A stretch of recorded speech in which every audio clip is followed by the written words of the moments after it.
Ladies and gentlemen, welcome once again to the number one rated business show right here in our brand new studio. We back. Are we? We are back. I am so excited. And today we are having a very, very important conversation. And the most important thing is, I'm back. I'm back. Oh, why he got to be important, Jeff? I mean, Kevin, why he got to be important? I guess to the important people today, we just gonna let Jeff sit there. I'm back. They missed me. No, go ahead, Casey. That's why we put him in the special chair. Go ahead, Casey.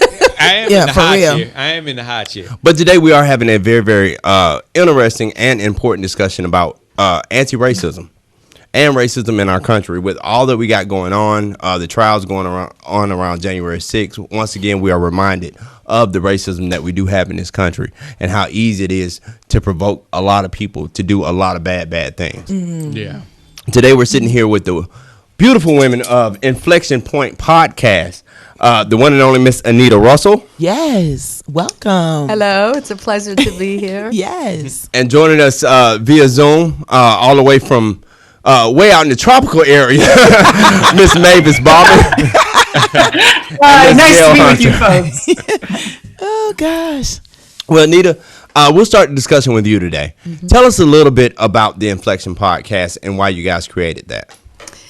So I'm going to take you and tell you a little bit about the backstory of Inflection Point Podcast. And it really started, as so many of these things have started, with the murder of George Floyd. Okay. So that was an incident that rocked the world. To me, it was on the same level when you think back on when Trayvon Martin was murdered and how that impacted the entire world.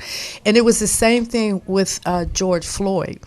And my journey into creating Inflection Point Podcast began with a conversation in my home. Okay. And it was shortly after the murder occurred, and it was maybe, I want to say like maybe 5 days or so after the murder occurred.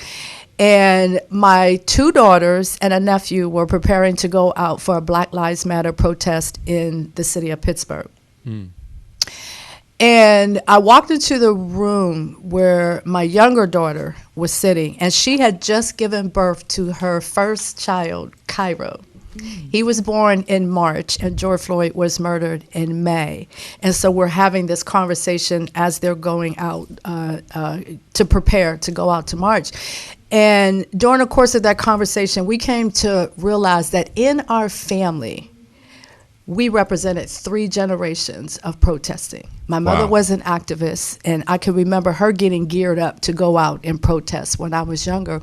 And then I had my protesting days primarily when I was in college, during my college years. Mm-hmm. And now I'm sitting here having a conversation with my 2 daughters, and they're preparing to go out and march. Mm. Wow. Mm. And it occurred to us, number one, this is 3 generations.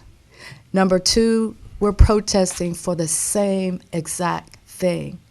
And that thing is the birthright to freely and peacefully exist in the skin in which we were born.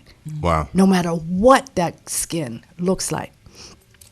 And so my daughter's attention now turns to the baby because he's lying next to her as she's talking. And she says, do you think Cairo will have to protest in his lifetime?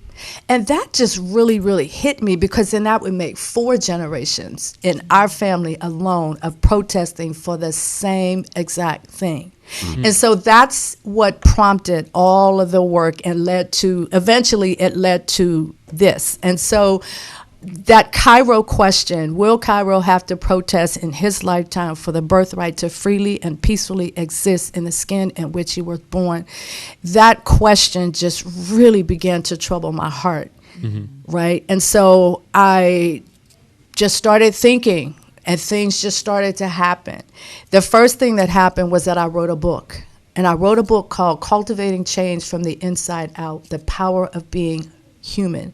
And the purpose of that book, it's kind of like a guide to understanding who you are as a human being, and then understanding that who you are as a human being filters out into the world and it impacts other people. So understanding your thoughts, your ideas, your beliefs, and all of that in your inside but then recognizing how does that show up in my words, my actions, and my behaviors? Because that's when you're now impacting the world. You're impacting other people around you. Mm-hmm. And if you harbor certain types of certain mindsets or beliefs and all of that, it's going to show up. Eventually, it might show up and impact my grandson's life. So that was the first thing I did, was wrote a book. Then I started thinking about this idea of having a podcast. And so having a podcast grew out of the book. So the book became the foundation for the podcast. And what the book helped me to do was to really frame all of that up within the context of creating an activism through coaching model. My business, my profession is personal transformation. I'm a personal transformation expert. And what that, in normal terms, what that means is I'm a life coach. And I coach people on understanding three things. Number one, where I am in my life, where I really am in my life. Number two, where I really want to be in my life. And then number three, understanding that there's a gap in between. And people like me step into that gap with you to help you ask the right questions, to probe within yourself, to really get a sense of who am I? And if I want to be over there, how do I get there? What is that pathway? What are those things I have to do? What are those things about me that have to change in order for me to be able to do that? So I created this activism through coaching model, essentially, and then out of that came the podcast. Okay. And so the podcast was really like a culmination of all of that.